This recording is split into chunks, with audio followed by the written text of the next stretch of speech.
Salam alaikum. Pour ceux qui ne me connaissent pas, je suis Chérif Asfati, scénariste, réalisateur Impasse. Donc, on est là pour parler de la saison 4 de Impasse, saison en ce moment. Je sais que vous êtes impatients de voir les épisodes, de voir la suite, de savoir comment ça se passe. Donc, je suis venu pour vous donner toutes les informations qui concernent la série. D'abord, le premier épisode de la saison 4 sera diffusé ce vendredi 9 juillet à partir de 0h sur Sénégal TV en exclusivité et dans quelques semaines sur Sunuyef TV.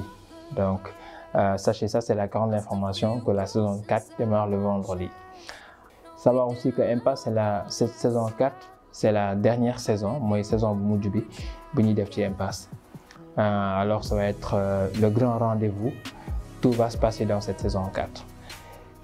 Avant de revenir sur Mimi Deme, je vais essayer de revenir faire un bref résumé.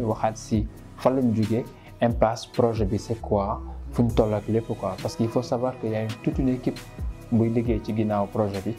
Et tous, c'est des jeunes. Ils sont passionnés de cinéma, ils se battent tout pour vous offrir à tout le monde des séries, des épisodes de haut niveau. Nous sommes aussi, mais j'espère que vous appréciez bien ce qu'on fait. Et souvent, c'est une appréciation et c'est un encouragement et par SMS, par appel, partout. En tout cas, partout où on va, les gens sont fous de Impasse, surtout underground. Parce que d'ailleurs, souvent, on y Impasse, moi, série underground. Moi, série gars, ils se voient bien dans Impasse à cause de certains personnages, à cause de certains sujets. Bon, pour la saison 1B, ni le démarrer, c'est parti d'une histoire entre deux équipes. Il y a l'équipe de Jules, Capo, Ladi, et Vicky. Avec Boytown, ils aiment faire la fête. Après, nous avons dit un problème assisté à un meurtre. Nous faisons que les policiers descendent quoi. Moi, nous donnons chaque jour. Chaque jour, nous avons des étudiants, des jeunes, des policiers. C'est cette histoire pour me dal quoi. Et donc, Impasse, de côté c'est quoi la responsabilité de chacun d'entre eux? Bon, fait qu'il crime ou bon auteur de ce crime aussi, qu'est-ce qui va se passer? L'on va développer dans la première saison. Donc, Kousinek, bon, entre nous Jules, Kousinek, ça yon quoi. Actuellement, sa responsabilité à faire. On a rencontré, on a vu un Jules Bo l'amitié, le digital. Non, boy, kong rek. Kon nga dofal ba ray nday policier ni ko sa. Laaji, bayiko. Daf ko tay. Ay ki dafa kong wayo. Tay ko boy.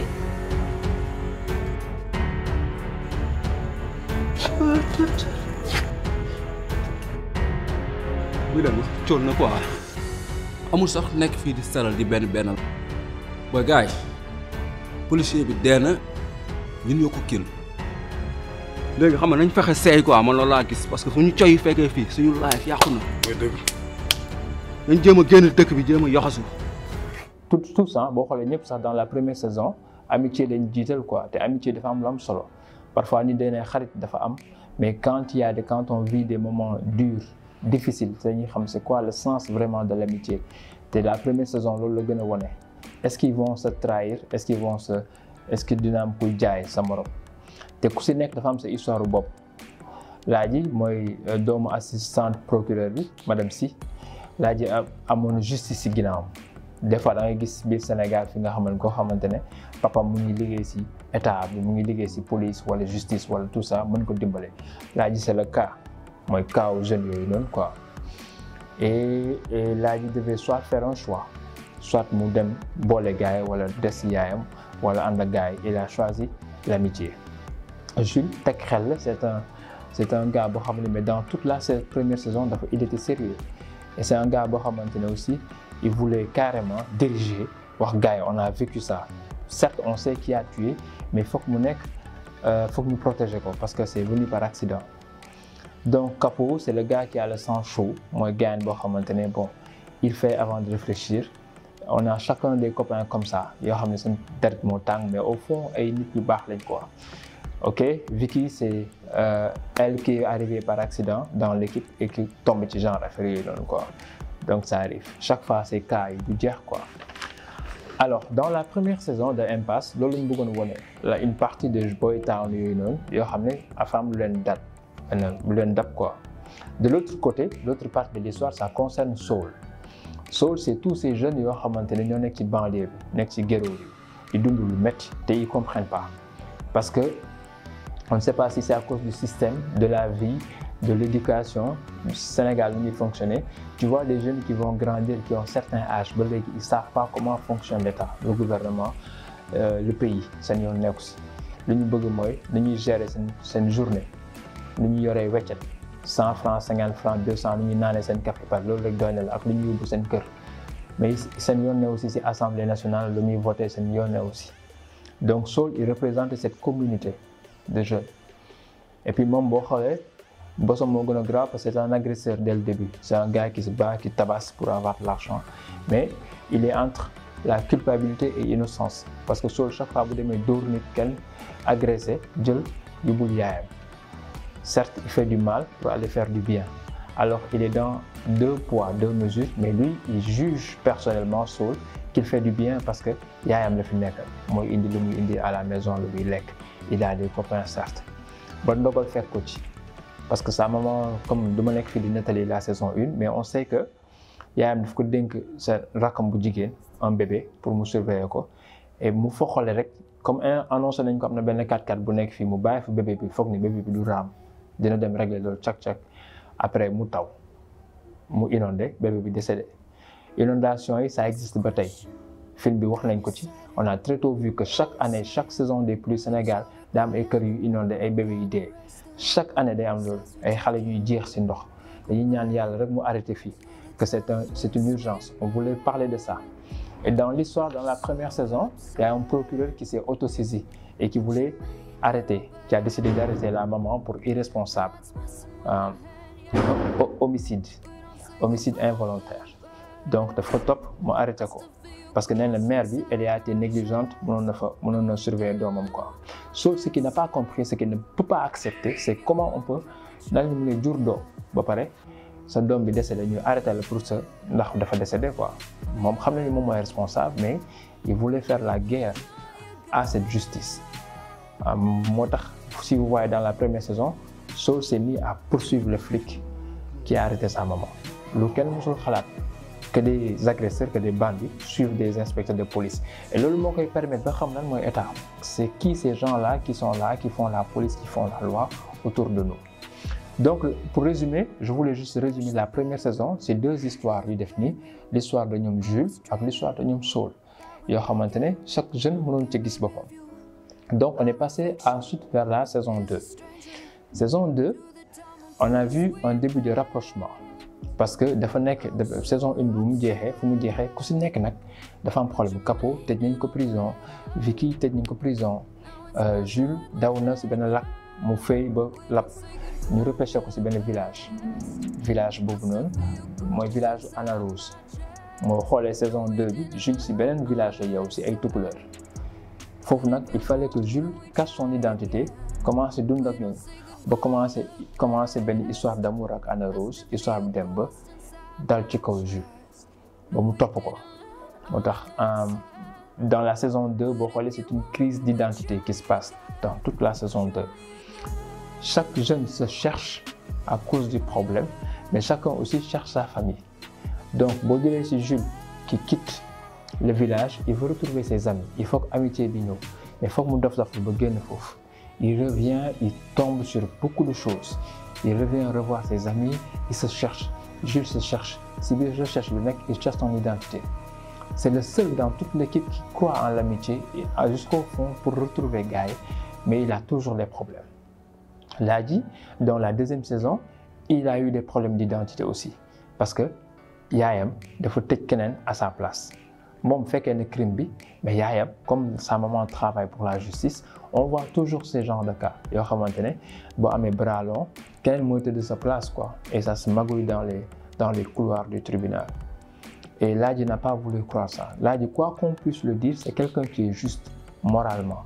Parce que chaque fois dañ koy traité de yambar, d'irresponsable de tout. Mais au fond, c'est quelqu'un qui est juste. Il en a voulu nag yaayam, mere na yaayam trop boo xoolee parce que mënul comprendre que moom moo waroon dem tëdd prison yaayam dugal keneen. Après, depuis lors, il a passé la nuit dans la rue, il est allé chez son copain Matar pour accueillir. Il a vécu beaucoup de choses, là. Il a été vraiment dans la folie. Bon, on saison 2, quoi. Ensuite, dem na sax ba décidé dem jaale le policier qu'ils ont tué involontairement. Dem jaale jabaram. Et c'est là où ces problèmes ont commencé, mon l'a dit. Parce que c'est inimaginable, quoi. Pour moi, c'était un devoir de mémoire qu'il devait faire, quoi. Capo, on ne l'a pas vu dans toute la saison 2, parce que Capo aussi, ce qui s'est passé, c'est qu'il était en prison.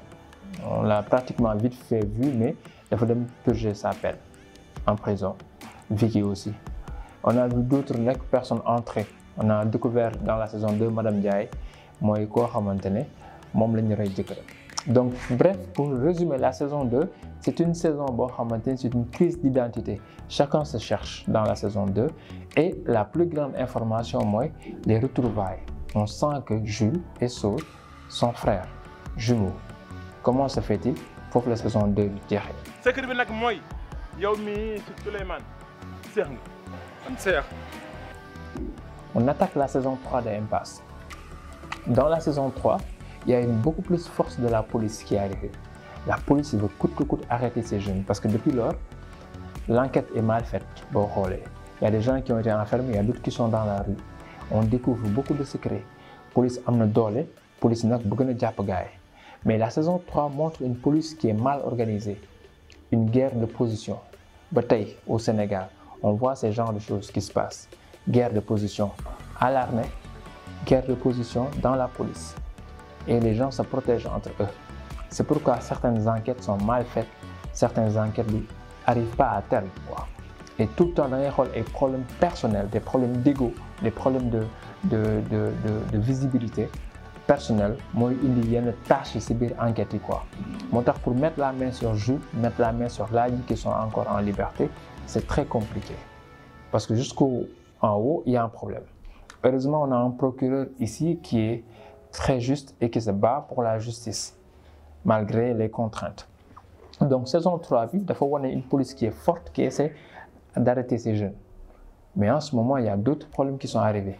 Est-ce que les jeunes vont s'en sortir ou pas? Arrive maintenant quelqu'un qu'on appelle Charles Doy, qu'on n'a encore jamais vu. C'est le député Charles Doy. Charles Doy, quand il est arrivé, c'est quelqu'un, on peut le voir tout le temps, politique de fois grave. Parce qu'en politique, tu vois tout le temps des gens qui haussent le ton. Tu penses qu'ils veulent régler un problème alors qu'ils cherchent un nom. Ça arrive. Que ce soit dans l'opposition, que ce soit dans le pouvoir.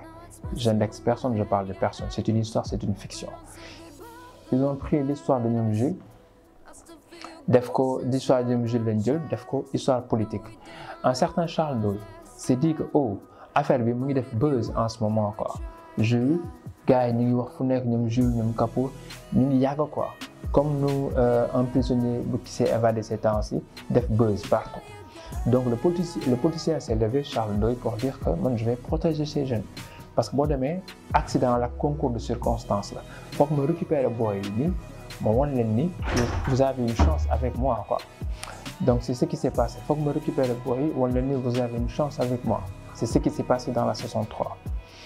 Les jeunes, ils savent que voici une porte. Ils ont envie d'être libres.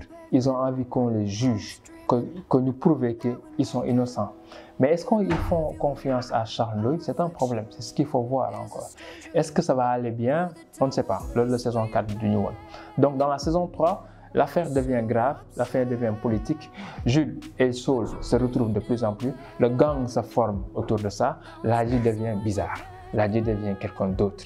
Ladi découvre qui est son père, un gangster. Ladi découvre qu'il est derrière, entouré que de bandes. Donc, il faut que nous saison 3. Là, on entre maintenant dans la saison 4. Je ne vais pas vous dire ce qui va se passer dans la saison 4, mais ce qu'il faut savoir, c'est que c'est une saison où tous les problèmes vont se régler. Tout va se passer. C'est la dernière saison de Impasse. Parce que instant B, on a d'autres projets, Sénégal a d'autres projets, mais on aimerait vraiment faire boom avec cette série, avec cette saison. Et j'aimerais que chacun puisse se concentrer sur chaque épisode. C'est un travail lourd qui est derrière, qui demande beaucoup plus de technicité. Et moi, nous comprendre, vous attendez toujours, soyez prêts au rendez-vous, parce que ça va chauffer cette saison de Impasse. sur Sénégal TV et bientôt en exclusivité sur Sunuyef TV qui va diffuser l'intégrale dans sa saison 2 de Impasse. Alors, je vous remercie toute l'équipe en tout cas de Sénégal TV, tous les techniciens qui sont toujours derrière, qui se battent pour le meilleur d'entre eux, pour nous montrer à fond, tout ce public qui attend toujours le rendez-vous de Impasse pour suivre, pour commenter, pour encourager. Et nous vous disons merci pour ça, espérant que Impasse de nous porter pour que les plus grands projets de Sénégal et de Sénégal nous disent quoi, Et je félicite chacun d'entre vous pour tout ce que vous avez fait pour nous et nous espérons relever toujours les défis pour les jours à venir. Merci beaucoup. Égilé lañ doon dem nii sa village natal nëbb la foofu en attendant. Kasumay. Lii la je ne parle pas Joola. Boy, jëm naa la link ba sonn. Ni boy da nga con quoi. Boy, gàlle Kapo lañ jëm. Man ak sama gars yi ñoo attaqué convoi bi libéré la. J'ai coupé tout lien avec le détenu Capo depuis qu'il a abusé de ma générosité pour s'évader de l'hôpital. Dogale convoi bi ngeen def pour libérer. On est là pour se cacher. Ah bon? Tu connaissais le commissaire, n'est-ce pas? Pourquoi t'es pas allé cogner là-bas pour lui dire que c'est toi qui as fait le meurtre? Il y a une milice derrière cette évasion. Capo yow man ma sacrifier sama life yëpp. Je crois qu'ils vont casser ce Capo. Waaw doo dem ndànk. Gaale oto bi laa la wax. Fan laa jëm ak yow? Lu xew yow? Foo ma yóbbu? Fan nga ma yóbbu? Nga bis boo dof dofloo ba mbëkkanteeg Junior di nga xam luy rest in peace te lay jir.